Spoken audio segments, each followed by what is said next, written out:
Major indices seemingly unfazed by this weekend's airstrikes by the U.S. on Iran. But what about the implications for global markets, energy prices, relations with Russia and China?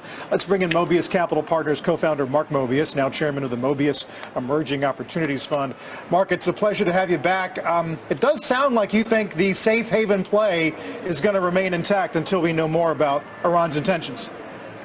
Yeah, I think it's a lot of uncertainty, as you can imagine. I'm sitting here in Dubai, and it's really interesting. Life goes on. But in talking to real estate brokers, the big buyers of apartments here in Dubai are the Russians and the Iranians. So that gives you some idea of where the money is moving. But when we look at the markets, generally speaking, I think every market east of India is going to be in pretty good shape because they're not going to be affected that much, except for Korea, Singapore, where their imports of oil are very critical.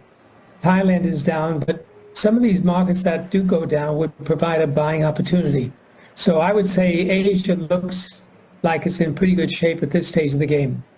Has, I mean, the people you talk to on that side of the globe, are they surprised at how, I don't want to use loaded words, but I guess how innocuous the response appears to be 24 hours later?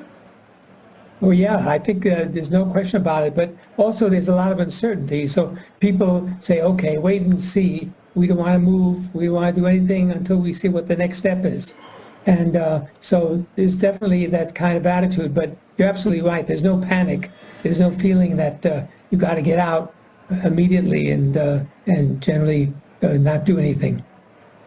Does it change the view, Mark, on investing in the Middle East? There was so much bullish optimism, especially around the president's trip to Saudi and Qatar and the UAE. And these markets were booming. They're investing a ton in AI and technology. They're attracting U.S. companies. Does anything change if the geopolitical landscape shifts and remains risky in that region?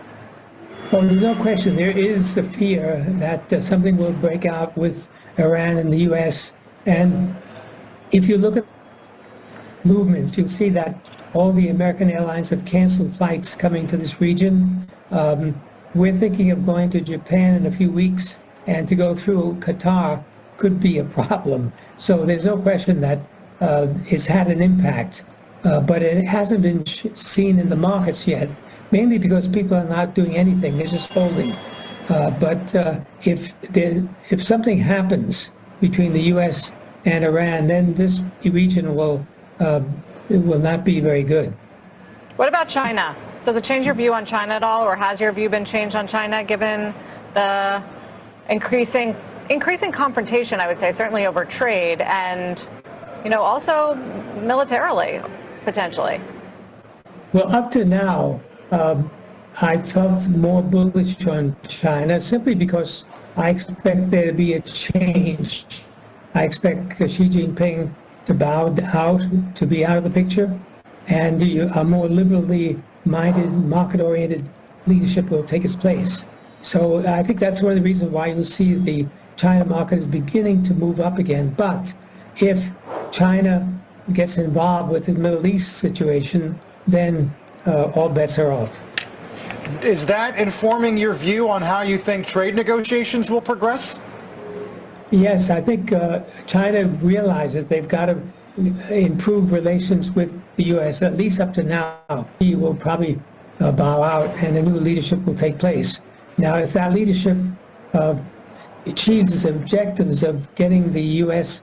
on board again, then that'll be good for China. What indication do you have of that? Is there any evidence of that? There's evidence in the negotiations that the Chinese have been having with the U.S. You notice they tried to say, look, let's be friends again, let's calm down, let's negotiate peacefully, blah, blah, blah.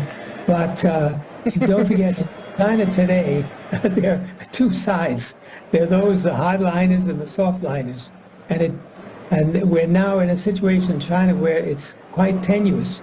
Nobody knows which direction the leadership is going to take. Fascinating. Finally, I know you've got some thoughts on what all of this means for EM in general, the currencies, the economies, the degree to which they rely on certain types of trade. Well, the EM currencies are definitely getting weaker against the U.S. dollar.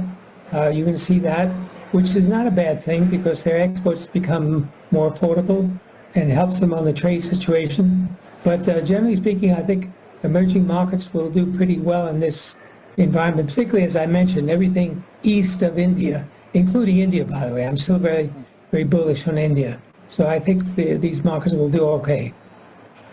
Mark, provocative as always, especially on China. We look forward to revisiting some of that in the weeks to come. Thanks again.